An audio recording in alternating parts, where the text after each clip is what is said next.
Sir திமுககாரன் உடம்புல ஒரு தடவை திமுக ரத்தம் ஏறிச்சுன்னா மாறாது சார். எனக்கு என் தலைவர் சொல்லி கொடுத்த ஒரு டைலாக் என் மைண்டில் ஓடிக்கிட்டே இருக்கும். உங்களுக்கு கொடுக்கப்பட்டது பதவி அல்ல, பொறுப்பு. என்னைக்காவது ஒரு நாள் ஒரு சிறிய பொறுப்போடு அந்த அறிவாலயத்துக்கு நம்ம வருவோமா? நீங்க அறிவாலயம் இருக்கக்கூடிய ஆயிரம் விளக்கு தொகுதியோட மாவட்ட செயலாளர். இந்த இயக்கத்தில் உழைச்சிக்கிட்டே இருக்கணும். உண்மையோடு பயணித்தால் மட்டும்தான் இந்த இயக்கத்தில் எல்லாருக்கும் இடம். ஒரு அடிமட்ட தொண்டன் திமுகவில் ஒரு இடத்துக்கு வர முடியும்னாக்கா அதுக்கு நான் மிகப்பெரிய ஒரு உதாரணம். எந்த ஒரு அரசியல் பின்புலமும் இல்லாமல் சென்னையிலேருந்து ஒரு மாவட்ட செயலாளராக இங்கே வந்திருக்குனாக்கா, உண்மையாக சொல்ல போனோம்னாக்கா அந்த தேர்தலில் நான் சீட்டே கேட்கல. தலைவரை நீங்கள் 3 தொகுதியிலையும் நீங்கள் யாரை வேட்பாளராக போட்டாலும் நான் ஜெயிக்க வச்சு உன் கையில் தரேன். ஒரு மாவட்ட செயலாளராக இருக்கும்போது கட்சியில் தொடர்ந்து பணியாற்றும் போது நம்ம எம்எல்ஏ ஆகணுங்கிற எண்ணமும் இருக்கும்ல. என்ன காரணம்னா கொள்கை. சென்னை முழுக்க திமுக கோட்டைன்னு சொல்றாங்க. அந்த கோட்டையிலேயே ஓட்ட போடுறதுக்காக தான் தாவேகாவின் முக்கிய நிர்வாகிகள்லாம் சென்னையில் களமிறங்கி இருக்கிறாங்க. சார், ஆன்டி இன்கம்பன்சின்னு ஒன்று பார்ப்பீங்கல்ல, அது மாதிரி ஒன்றுமே இல்லையே திமுகவுக்கு மேலே.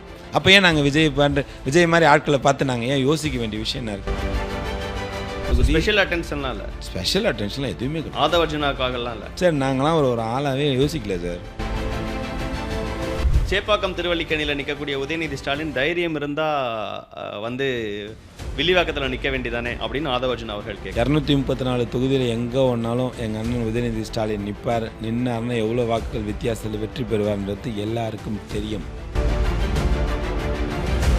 ஆச்சி மசாலா, எந்த சமையலும் ருசி தேடும் ரகசியம். 20 ரூபாய். வணக்கம். த டிபேட்ஸ் பாட்காஸ்ட் நிகழ்ச்சியில் நாம் இன்னைக்கு சந்திக்க இருப்பது ஒரு முக்கியமான ஆளுமை. சென்னை மாவட்டத்தோட மாவட்ட செயலாளர்களில் ஒருவர். அண்ணாநகர் தொகுதியில் திமுக சார்பாக களமிறங்கக்கூடிய வேட்பாளர் திருமிகு சிற்றரசு அவர்கள்ட்ட தான் அவருடைய அரசியல் வாழ்வு, சென்னை மக்களுக்கும் அவருக்குமான பிணைப்பு, சென்னையில் அண்ணாநகர் தொகுதியில் அவர் இன்னும் செய்யணும்னு நினைக்கக்கூடிய விஷயங்கள் என்னென்ன அப்படிங்கிற பல்வேறு விஷயங்களை நம்ம பேச இருக்கிறோம்.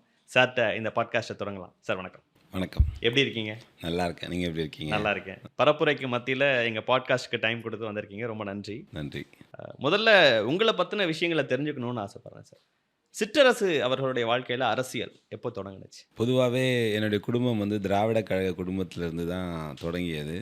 திராவிட கழக குடும்பத்திலேருந்து ஆரம்பித்து திமுக இப்போது 3வது தலைமுறையாக அந்த இயக்கத்துக்காக இருக்கும். தாத்தா காலத்திலேருந்து இந்த இயக்கத்தின் மீது ஒரு பெரிய பிடிப்பு இருந்த காரணத்தால் தான் எனக்கு பேரே அந்த சிற்றரசன் பேர் வச்சதுக்கு காரணமே அதுதான். சிபி சிற்றரசோட நினைவாக தான் எனக்கு அந்த பேரையே கொடுத்தாங்க.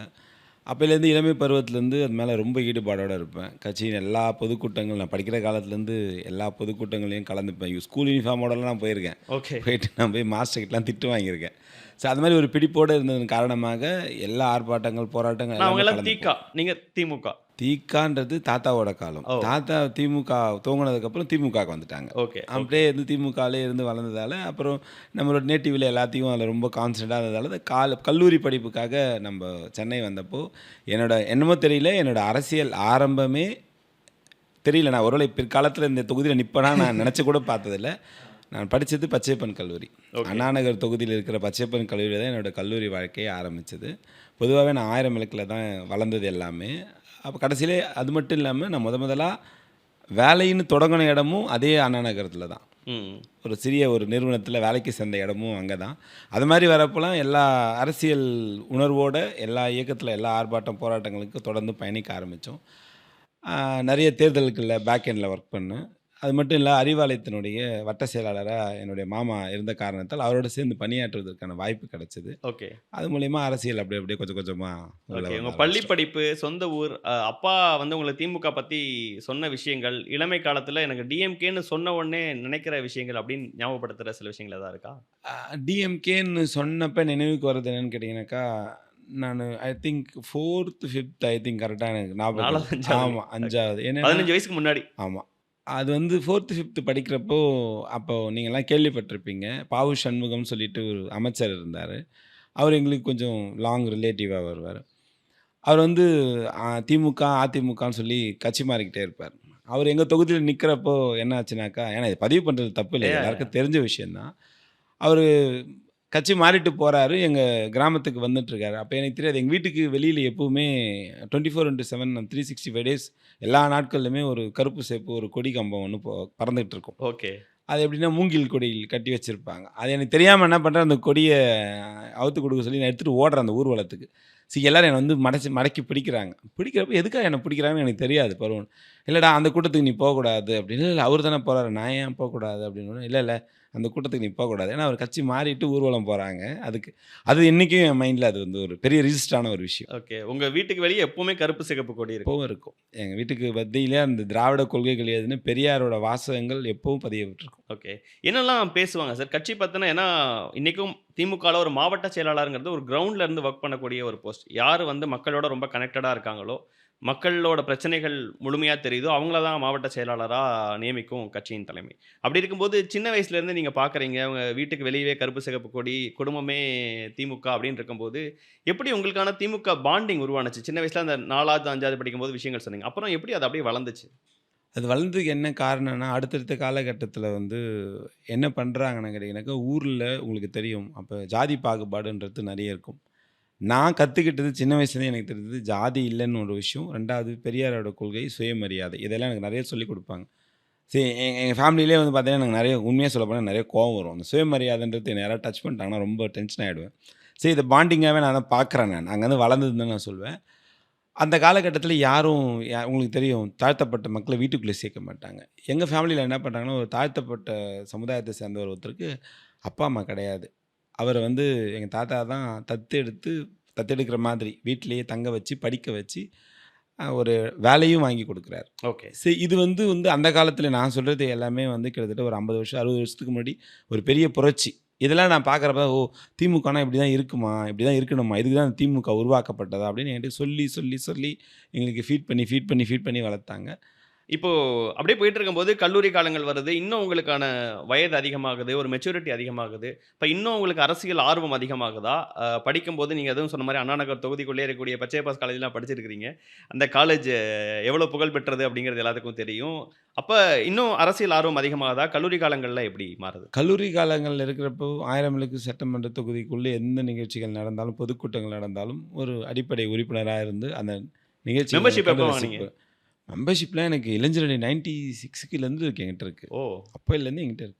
அதுக்கு ஓகே. முன்னாடியே எனக்கு கரெக்ட்டா எனக்கு தெரியல. ஏன்னா நெறைய கார்டு வச்சிருக்கேன் நான். சரி, சரி. சரி என்னன்னா அது வந்து அந்த அந்த ஃபேமிலி அது அடுத்தடுத்து அது வர்றதால அதுதான். இன்னைக்கும் யாராவது திமுக பத்தி ஏதாவது சொல்றாங்கனாக்கா, டக்குனு நம்மளுக்கு ஒரு உணர்ச்சி வசப்பட்டுருவோம். அது அது பாண்டிங்லேயே அது வந்ததால அது மாதிரி இருக்கும். Okay, okay. அந்த கல்லூரி பத்தி சொல்றீங்க. கல்லூரி படிக்கிற காலத்தில வந்து, எங்க கல்லூரியில படிக்கிற என்னோட சக மாணவர்கள்கிட்டயும் நான் அப்பவே வந்து கொள்கை ரீதியா நெறைய பேசுவேன். அன்னைக்கு சமத்துவம், சகோதரத்துவம்ன்றது எங்கேருந்து வந்ததுன்னு பார்த்தீங்கன்னா, நான் அது பாண்டிங்கில வந்ததால எனக்கு கல்லூரியில நான் பேசுறப்ப சொல்லுவேன். எல்லாரும் சமம் அப்படின்றது நம்மளோட பிளட்ல குடுத்த மாரி ஆயிப்போச்சு. நான் அங்கேயும் அங்க ஃபைட் பண்ணுவேன். யாராவது கேட்டா கூட, "என்ன இப்படி பேசுற? எல்லாருக்கும் எல்லாம் ஈக்குவல் தான். யாருக்கும் எதுவும் கிடையாது." அங்க எலெக்ஷன் கல்லூரியில நடக்கிறதுக்கான வாய்ப்புகள் ஏற்பட்டப்போ கூட, அதுக்கு பின்னாடி சில பிரச்சனைகள்லாம் வந்தப்போ, யாராவது கம்யூனல் ரீதியா பேசினா நான் முதல்ல எதிர்ப்பேன். அது வந்து எனக்கு அந்த கல்லூரி காலங்கள்ல நான் கத்துக்கிட்டது. 2வது மாநாடுகள்லாம் போறப்போ, தலைவரோட ஸ்பீச் நான் அப்படி கேட்கணும்னு நினைப்பேன். ஆர்ப்பாட்டம், போராட்டங்கள்லாம் வரப்போ, அந்த கோஷங்கள் போடுறதுல எனக்கு ஒரு பெரிய ஒரு இன்வால்வ்மென்ட் இருக்கும். நீங்க கல்லூரி படிக்கும்போது தலைவர்னா கலைஞரா? ஸ்டாலின் அவர்களா? யார்? இல்ல எனக்கு தெரிஞ்சதுலேருந்து எல்லாமே நான் வந்து தளபதி தான் பார்ப்பேன். ஓகே. ஏன்னா, எனக்கு அவர் மேல பயங்கர இன்ஸ்பிரேஷன்ஸ். இது இன்னும் தெளிவா சொல்லப் போனோம்னா, 1000 விளக்குல நிக்கிற காலகட்டத்தில வந்து அன்னைக்கெல்லாம் வந்து கொள்கை விளக்க படங்கள்னு ஒண்ணு போடுவாங்க. உங்களுக்கெல்லாம் தெரிஞ்சிருக்கிறதுக்கான வாய்ப்பு இருக்கலாம். அப்ப யார் நடிப்பான்னு கேட்டீங்கன்னாக்கா, நம்ம இப்ப இருக்கிற வாகை சந்திரசேகர் சார், ராதா ரவி சார், இறந்துட்டார் நடிகர் பாண்டியன், அப்புறம் வந்து எஸ்.எஸ். சந்திரன் சார், ராதிகா மேம் இப்ப இருக்காங்கன்னு நெனைக்கிறேன் அந்த இதுல. அப்பலாம் வந்து இந்த கொள்கை விளக்க படங்கள் போடுவாங்க. நைட்ல வந்து சென்னையில வந்து அப்பலாம் தெரியும் உங்களுக்கு விசிஆர் வச்சு, அத வீட்லேருந்து கனெக்ஷன் எடுத்து போடுவாங்க. இதெல்லாம் நான் சின்ன வயசுலேருந்து பார்த்து வளர்ந்ததால எனக்கு தளபதி அவ்ளோ பிடிக்கும். ஓகே. சரி நான் அவரெல்லாம் வந்து நான் தொட்டு பார்க்கணும் எல்லாம் நினைப்போம்ல. அந்த பீரியட்லயே நான் சொல்றது 6த் ஸ்டாண்டர்ட் படிக்கிறப்போ இது நினைக்கிறேன். 6த், 7த் இது மாதிரியான அனுபவங்கள் எல்லாம் எனக்கு 1000 விளக்குல நெறைய கிடைச்சது. தளபதி கூட பார்க்குற பழக்கங்கள், தளபதியோட செயல்பாடுகள், அவரு இளைஞர் மன்றம் ஆரம்பிக்கிற காலத்தில நாங்கலாம் வந்து இவ்ளோ பசங்க எல்லாருமே ஒரு ஓட்டு கேட்க வர்றது, அதெல்லாம் ஒரு வியப்பா பார்க்க ஆரம்பிச்சோனே, அப்பயிலேருந்து எனக்கு என்ன தெரியும், நான் நெறைய நாட்கள் அறிவாலயத்துக்கு போவேன். என் தொழில் ரீதியா நான் போக வேண்டிய ஒரு சூழ்நிலை வரப்பலாம், என்னைக்காவது ஒரு நாள் ஒரு சிறிய பொறுப்போட அந்த அறிவாலயத்துக்கு நம்ம வருவோமா? அப்படின்னு நான் நெனைச்சதெல்லாம் உண்டு. ஓகே. உண்மை. கல்லூரி படிக்கும்போதே அறிவாலயத்துக்கு போறது, கல்லூரி அடிப்படை உறுப்பினரா இருக்கிறது, தொடர்ந்து போறது. போராட்டங்கள், ஆர்ப்பாட்டங்கள், ம். கட்சி நான் கூட்டங்கள். கல்லூரி முதல் ஆண்டு படிக்கிறப்பவே நான் பிசினஸ் ஸ்டார்ட் பண்ணிட்டேன். ஓகே. நான் பிஸ்னஸ் ஸ்டார்ட் பண்ணுறப்ப என்னோட தொழில் ரீதியாக நான் அங்கே போக வேண்டியிருந்தது. அதுக்கு மேலே தான் அப்போ சன் டிவி ஆப்ரேட் பண்ணிட்டு இருந்தாங்க. அப்போ போகிற காலகட்டத்தில் எனக்கு சன் டிவிக்கெலாம் போயிட்டு வர பீரியடில் நான் பார்ப்பேன். ஏன்னா இது வரப்போ எல்லோரும் பார்ப்போம், முத்தமிழறிஞர் கலைஞரை பார்க்குறப்போ ஒரு விரும்பிப்பாக பார்ப்போம் அப்படின்ற அன்னைக்கு நான் நினைச்சது உண்டு. சந்திச்ச ஞாபகம் இருக்கா? மேபி அவங்க உங்களை சந்திச்சதுங்கிறத தாண்டி தூரத்துல இருந்து சந்திச்சது கலைஞரையோ ஸ்டாலின் அவர்களையோ? அதான் சொல்கிறேன், நான் 5th ஸ்டாண்டர்ட் படிக்கிறப்பலாம் நான் வந்து தளபதியை பார்த்துருக்கேன். ஓகே. எங்கள் வீட்டிலாம் நடந்து தான் வந்து ஓட்டு கேட்பாங்க. ஓகே. இப்போ இருக்கிற மாதிரி அடுக்குமாடி வீடுகள்லாம் அப்போல்லாம் கிடையாது. எங்கள் வீடு வந்து கூரை அந்த முட்டை வச்ச வீடு மாதிரி இருக்கும், தண்ணி வந்து நடுவில் ஊற்றும்ல, அந்த மாதிரி ஒரு வீடு. உள்ளேயே கூட்டு குடும்பம் 5 ஃபேமிலி 6 ஃபேமிலி இருப்பாங்க. ஓகே. அந்த ஃபேமிலி இருக்கிறப்ப தளபதி வீட்டுக்குள்ளெல்லாம் வந்து தான் ஒரு வீடாக வந்து ஓட்டு கேட்டுட்டு போவாங்க. ஓகே. ஓகே. அது மாதிரியான அனுபவங்கள் நிறைய இருக்குது. அதெல்லாம் பார்த்து தான் நம்ம இன்ஸ்பயர்டுன்னு சொல்லுவாங்கள்ல, ஒரு லீடர் வந்து புரியுது. லீடராக நம்ம எப்படி எடுத்துக்கணும் பார்த்து இன்ஸ்பயர் ஆகிறது. ஓகே. கல்லூரி படிக்கும்போது இப்படி அறிவாலயத்துக்கு அடிக்கடி போவதற்கான தொழில் சார்ந்து போகிறதுக்கான உங்களுக்கு வாய்ப்புகள் அமையுது. அப்போ அறிவாலயத்தின் மீது இருக்கக்கூடிய இது 1000 விளக்கு தொகுதியோட மாவட்ட செயலாளர் நீங்கள் அன்னைக்கு எப்படி இருந்தது? அடிப்படை உறுப்பினர் நம்ம போகிறப்ப நான் உண்மையாலுமே நினச்சேன், ஏன்னா இந்த இயக்கத்துக்காக எல்லாம் பெரியவங்களாம் உழைச்சிருக்காங்க, பட் யாரும் அதில் வந்து பெருசாக ஃப்ரேம் எடுத்து வரல, நம்ம ஏதாவது சின்ன பொறுப்பாவது நம்மளுக்கு இதில் நம்ம வாங்கணும் அப்படின்ற உள்வுணர்வு எனக்கு ரொம்ப அடிக்கடி சொல்லிக்கிட்டே இருக்கும். அது மாதிரி காலகட்டங்களில் வரப்போ தான் தலைவர் வந்து 2010 2011 இளைஞர் அணிக்கு நேர்காணல் கொடுக்குறாங்க. மாவட்ட இளைஞர் அணி, மாவட்ட பகுதி இளைஞர் அணிக்கு அதுக்கு முன்னாடி போடுறாங்க. ஓகே. நான் அதுக்கே அப்ளை பண்ணலான்னு போகிறப்ப எனக்கு ஏஜ் பார்டர் ஆகிடுச்சு. தாண்டிடுச்சா? நான் 35க்குள்ளே இருக்கணும். ஓகே. 35 to 36 என்னமோ இப்போ எனக்கு வந்துடுச்சு. ஏன்னா 36 வந்துடுச்சுன்னு சொல்லி 1 இயர் என்னோடனே அதை எதுவும் பண்ண வேணாம்னு சொல்லி விட்டுட்டேன். அடுத்தது மாவட்ட இளைஞர் அணிக்கு 40 வயசுக்கு உள்ளிட்டவர்கள் தான் வந்து பங்கேற்கணும்னு சொல்லிட்டாங்க. சரி, நேர்காணலுக்கு போகணும் அப்படின்னு சொல்லி நானும் அப்ளை பண்ணிவிட்டு தலைவர் நேர்காணலுக்கு என்னை கூப்பிட்டாங்க. போகிறப்ப எல்லாரும் ஒர்க் பண்ண டீட்டெயில்ஸ் எடுத்துகிட்டு போனோம்ல, நான் என்னென்ன பர்சனலாக பேசுனது அப்படிங்கிறது அப்போ தான் முறையாக ஸ்டாலின் அவர்களோட. ஆமாம், தலைவரோட எனக்கு அப்போ பேசுறதுக்கு அப்போ தான் ஒரு வாய்ப்பு. அதுலேயும் நிறைய விஷயங்கள் நடந்து, நிறைய சுவாரஸ்யமான விஷயங்கள்லாம் நடந்து தான் நான் சொல்வேன். நான் எப்படி யோசிப்பேனாக்கா, ஒரு அடிமட்ட தொண்டன் திமுகவில் ஒரு இடத்துக்கு வர முடியுனாக்கா, உழைப்பின் காரணமாக வர முடியும்னா நிறைய உதாரணங்கள் இருக்கும். அதுக்கு நான் மிகப்பெரிய ஒரு உதாரணம். எந்த ஒரு அரசியல் பின்புலமும் இல்லாமல் சென்னையிலேருந்து ஒரு மாவட்ட செயலாளராக நீங்கள் வந்திருக்குனாக்கா, தலைவர் என் மீது வைத்திருந்த நம்பிக்கை தான் நான் நினைப்பேன். ஏன்னா அன்னைக்கு இளைஞர் அணிக்கு நான் நேர்காணல் போகிறப்போ தலைவருக்கு என்னை யார் நேர்காணல் எப்படி இருந்தது? அதான் சொன்னேன், ரொம்ப நர்வஸ். உண்மை அதுதான், உண்மையாக சொல்ல ரொம்ப நர்வஸ். தலைவர்கிட்ட பேச போகிறோன்ற ஒரு எப்படி சொல்கிறது, ரொம்ப நர்வஸாக நான் உள்ளே போனேன். போய் உட்கார்ந்த உடனே கேட்டேன். சரி, நம்மளோட மூதாதையர்கள் இந்த இயக்கத்துக்கு பண்ணியிருப்பாங்க, அது ஒரு காலம் கேட்டிருப்பாங்க, யாரோட உறவினர் முறையெல்லாம் கேட்டிருப்பாங்க. அப்போ என்னோடய வட்ட செயலாளர் மாமா அவரோட பேரை எழுதி இது மாதிரி இவரோட மச்சான் அப்படின்ற மாதிரி எழுதினோடனே தலைவரோட பார்த்தாங்க. ஸோ என்னோடய குடும்பத்திலேருந்து அவர் அதிகமான பர்ஃபார்மன்ஸ் தலைவருக்கு கொடுத்ததன் காரணமாக தலைவருக்கு அவரை பிடிக்கும், ரொம்ப பிடிக்கும். பிடிக்கிறப்போ அவர் என்ன பண்ணுறாரு பார்த்துட்டு அவருடைய மைத்துனரா அப்படின்ற மாதிரி, அது வந்து ஒரு அடிஷ்னல் மார்க் மாதிரின்னு வச்சுக்கோங்களேன். சரி, பர்ஃபார்மன்ஸ் என்ன பண்ணியிருக்காருன்னு சொல்லி நான் என்னென்னலாம் பண்ணேன், எந்தெந்த தேர்தலில் வேலை செஞ்சேன், அப்போ ஜின்னா சாருக்கு எலெக்ஷன் என்னப்போ வேலை செஞ்சது, அதுக்கு முன்னாடி தயாநிதி மாறன் சாருக்கு வேலை செஞ்சது, இந்த ஃபோட்டோஸ் அது இதெல்லாம் இருக்கும். அப்போல்லாம் பேனர் கலாச்சாரம் உண்டு, எந்தெந்த ஆர்ப்பாட்டத்துக்கு போய் கலந்துக்கிட்டோம், பொங்கல் விழாவில் கலந்துக்கிட்டது அந்த மாதிரி இருந்தது. அதுக்கு முன்னாடி தான் நினைக்கிறேன் செம்மொழி மாநாடு, அதுக்கு முன்னாடி தான் அது மாதிரி நான் நிறைய விஷயங்கள்லாம் கலந்துக்கிட்டது எல்லாத்தையும் அந்த ஆல்பத்தெல்லாம் பார்த்துட்டு தலைவர் அனுப்பிச்சிட்டாங்க. அந்த அந்த டைம் வந்து எனக்கு உண்மையாலுமே பொறுப்பு கிடைக்கலன்றதை தாண்டி தலைவரை பார்த்து பேசிட்டோம், தலைவரோட புகைப்படம் எடுத்துக்கிட்டோம், தலைவர் நம்மக்கிட்ட 2 நிமிஷம் நம்ம டீட்டெயிலாக கேட்டார். இது வந்து மிகப்பெரிய ஒரு மனதுக்கு நிறைவான ஒரு விஷயத்துக்கு. அறிவாலயத்துக்கு அடிக்கடி தொழில் சார்ந்து வேலை சார்ந்து போகிறவருக்கு ஒரு நாள் ஒரு குட்டி பொறுப்பு கிடைச்சிடாதான் இயங்குனவருக்கு ஒரு 2 நிமிஷம் நம்மள்கிட்ட நேர்காணல் எடுத்துட்டாரு அப்படிங்கிறது ஒரு மன நிறைவாக இருந்தது. ரொம்ப சாட்டிஸ்ஃபைட். போஸ்டிங் கொடுத்துட்டாங்க. அது இன்டர்வியூலாம் முடிஞ்சு அதுக்கப்புறம் ஒரு ப்ராசஸ்க்குள்ளே போயிட்டுருக்கப்போ அது ஒரு மாதிரியான ஒரு சிக்கல்களோடு போயிட்டுருக்கு. சரியான நபரை தேர்ந்தெடுக்கக்கூடிய ஒரு கட்டாயம் வருது. கட்டாயம் வரப்போ பலதரப்பட்ட ஒரு ஆலோசனைகளுக்கு தாண்டி உண்மையாக சொல்ல போனேன்னா, நான் இன்னிப்போ சொல்கிறேன், அது எக்ஸ்பெக்ட் பண்ணாத ஒரு பொறுப்பு எனக்கு கொடுத்தது. நான் ஒரு நிமிஷம் கூட இந்த பொறுப்புக்கு நான் வருவேனான்னு மாவட்ட இளைஞர் அணி அமைப்பாளர் அப்போல்லாம் வந்து 9 சட்டமன்ற தொகுதி ஸ்டாலின் அவர்கள் இளைஞரணி செயலாளராக இருந்தப்போ 2011 எண்டில் வந்தப்போ நான் எக்ஸ்பெக்டே பண்ணல. அப்போல்லாம் வந்து 2 சென்னை தான், தென் சென்னை வட சென்னை. அப்போது தென் சென்னைக்கு 9 சட்டமன்ற தொகுதிகளை உள்ளடக்கி அந்த பகுதிக்கு மாவட்ட இளைஞரணி அமைப்பாளர்ன்ற பொறுப்பு வழங்கப்பட்டப்போ வர வரைக்கும் எனக்கு தெரியாது, எனக்கு தான் வருதுன்ட்டு. அப்போ தான் வந்து எந்த அளவுக்கு தலைவர் உட்காந்து ஒருத்தரையும் செலக்ட் பண்ணார்ன்றத அந்த லிஸ்ட்டு வரப்போ தான் தமிழ்நாடே வியந்து பார்த்தது.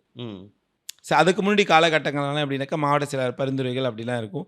ஆனால் இது பியூர்லி தலைவரே உட்காந்து எல்லாத்தையும் ஒவ்வொருத்தராக பார்த்து செலக்ட் பண்ணி போட்டாங்க. அதான் நான் சொன்னேன்ல, அடிமட்ட தொண்டன் திராவிட முன்னேற்றக் கழகத்தில் ஒரு பொறுப்புக்கு வர முடியும் என்று சொன்னால் நான் கண்டிப்பாக அதுக்கு நான் ஒரு உதாரணமாக நான் நினைக்கிறேன். ஓகே. எந்த பின்புலமும் இல்லைல்ல. நிச்சயமா மாவட்ட இளைஞரணி அமைப்பாளராக மாறுறீங்க. இளைஞரணி செயலாளராக ஸ்டாலின் அவர்களே இருக்கிறாரு. அப்படி இருக்கும்போது சென்னையோட ஒன் ஆஃப் த மாவட்ட இளைஞரணி அமைப்பாளருங்கும் போது இன்னும் நெருங்கி அவர் கூட பழகுவதற்கான வாய்ப்பு, இன்னும் நிறைய வேலை செய்யறதுக்கான கட்சியில் வேலை செய்யறதுக்கான வாய்ப்புகளாக இருந்திருக்கும். அப்படி நீங்கள் அவங்கள இம்ப்ரெஸ் பண்ண விதம், நீங்கள் ஒர்க் பண்ண விதம், அதை பற்றி சொல்லுங்கள். தலைவர் அது மாதிரி 2012 ஏற்காடு இடைத்தேர்தல் வருது. இடைத்தேர்தல் வரப்போ என்ன பண்ணுவோம்னாக்கா, எங்களுக்கு எங்கள் மாவட்ட செயலாளர் ஒரு 200 ஓட்டு கொடுக்குறாரு இளைஞரணிக்கு. ஏன்னா பர்ஃபார்மன்ஸ்க்கு நான் கேட்டு கொடுங்கன்னு கொடுத்துட்டாரு. இல்லை நீ பண்ணு அப்படின்னு சொல்லி மறைந்த ஜெயன் பழகன் எனக்கு ஒரு வாய்ப்பு கொடுத்தாரு. 200 வாக்குகள் கொண்ட ஒரு இடத்த பை எலெக்ஷன்ல எனக்கு கொடுக்குறாங்க. ஓகே. ஏற்காடு இடைத்தேர்தல். அப்போது அந்த 200 ஓட்டு மட்டும்தான் பார்க்குறதுன்றப்போ அது ஹார்ட்லி ½ hour 1 hour கூட இருக்காது. ஒரு நாளைக்கு சுற்றி சுற்றி வந்தால் அவ்வளோதான். இந்த போய் என்னாச்சுன்னா இங்கே எனக்குள்ளே ஒரு இது என்னடா இது இந்த இடத்துல நம்ம சும்மா உட்காந்துட்டு இருக்கிற மாதிரி இருக்கே, இன்னமும் பை எலெக்ஷன் வேலை இப்படி பண்ணக்கூடாதுன்னு நாங்களாக ஒரு டிசைன் பண்ணுறோம். என்ன பண்ணுறேன்னாக்கா, அந்த தொகுதிக்கு ஏற்காடு சட்டமன்ற தொகுதிக்கு நம்ம தலைவர் அவர்கள் என்னென்ன சாதனைகள்லாம் பண்ணாருன்றத ஒரு இடத்துல போய் எல்லாத்தையும் விசாரித்து ஒரு டேட்டா ஒன்று எடுத்து நாங்களே போய் ஒரு ஹேண்ட்பிட் ரெடி பண்ணுறோம். ஹேண்ட்பிட் ரெடி பண்ணிவிட்டு எங்களுக்கு கொடுத்த 200 ஓட்டை சும்மா ஒரு 1/2 மணி நேரத்தில் பார்த்துட்டு சுற்றி இருக்கிற ஒரு 30-40 கிராமங்களுக்கு எங்கள் லோக்கல்லேருந்து ஒரு நிர்வாகி பிடிச்சிட்டு ஒரு வீடாக டோர் கேன்வாசிங் இளைஞரணி சார்பில் நாங்களே போய் தாய்மார்கள் காலில் விழுந்துலாம் ஓட்டு கேட்ட கலாச்சாரத்தை நாங்கள் நிஜமாக அப்போது அவ்வளோ ஹார்ட் ஒர்க் பண்ணோம். தலைவருக்கு தெரியும்ல, யாரோ சொல்லியிருக்காங்க இது மாதிரி சென்னையிலேருந்து வந்தவங்க இது மாதிரி புதுசாக இளைஞரணி காலில் விழுந்து இங்கெல்லாம் ஓட்டு கேட்டுருக்காங்க, மகளிரெல்லாம் ரொம்ப இதுவாக இருக்காங்க, ரொம்ப இம்ப்ரெஸ் ஆகிருக்காங்க, யார் என்னன்னு தெரியலன்னு. அது 2 நாள் அடுத்த நாளே தலைவர் தொலைபேசியில் தொடர்பு கொள்கிறார். அதுதான் தலைவர்கிட்ட நான் ஃபஸ்ட்டு வந்த ஃபோன். வந்தவொடனே எனக்கு தெரியாது இல்லை தலைவர் நாங்கள் பேசுகிறோன்னு சொல்லுங்க தலைவர். நேரில் பார்த்து நிறைய சொல்லுவாங்க, நிறைய அறிவுரைகள் சொல்லுவாங்க. ஏன்னா நம்ம அன்பகத்து அறிவாலயம் இங்கேயே வர்றதால நேர்லேயே பேசிடுவோம். வெளியூர் பேர் சொல்லிலாம் கூப்பிட ஆரம்பிச்சிட்டேன். அதெல்லாம் பேர் சொல்லி தலைவர் தான் சொன்னேன். தலைவர் என்ன நினைக்கிறாரோ அப்போல்லாம் எதிர்கட்சி தானே, அதை அடுத்த நிமிஷம் செஞ்சு முடிக்கணும்னு நினைக்கிறதுல போட்டி வரும் எங்களுக்குள்ளார. இன்னும் 2-3 அமைப்பாளர் இருக்கும் தமிழ்நாட்டில். இதுக்குள்ளே போட்டி, யார் நல்லா பர்ஃபார்ம் பண்ணுவா, தலைவர்கிட்ட யார் ஒரு பெஸ்ட் பர்ஃபார்மர்ன்ற பேர் வாங்கணும் அப்படின்ற ஒரு போட்டி இருக்கும்.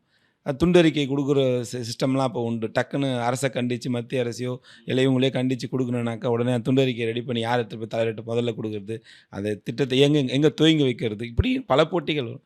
அது மாதிரி ஃபோனில் வந்த உடனே தலைவர் என்ன சொல்கிறார், தலைவர் பேர் சொன்னோன்னே தலைவர் எனக்கு ஒன்றுமே ஒரு நிமிஷம் புரியல, ஃபோன் பேசுறது எப்படின்னு தெரியல, ஒரு பதற்றமாக உட்காந்துட்டேன். அப்படி ஒரு நிமிஷம் ஆடிட்டேன். சொல்லுங்கள் தலைவர், என்ன இது மாதிரி போய் கிராமமாக நீங்கள் போய் ஓட்டு கேட்டுட்ருக்கீங்களாமே, இது மாதிரி கேள்விப்பட்டேன் அப்படின்னோடனே, இல்லை தலைவர் இது மாதிரி பண்ணுறேன்னொடனே இன்றைக்கி எத்தனை கிராமம் போனீங்கன்னு கேட்க ஆரம்பித்தார். அவ்வளோதான். அதில் என்ன ஆச்சுன்னா எங்களுக்கு இன்னும் பூஸ்ட் ஆகிடுச்சு.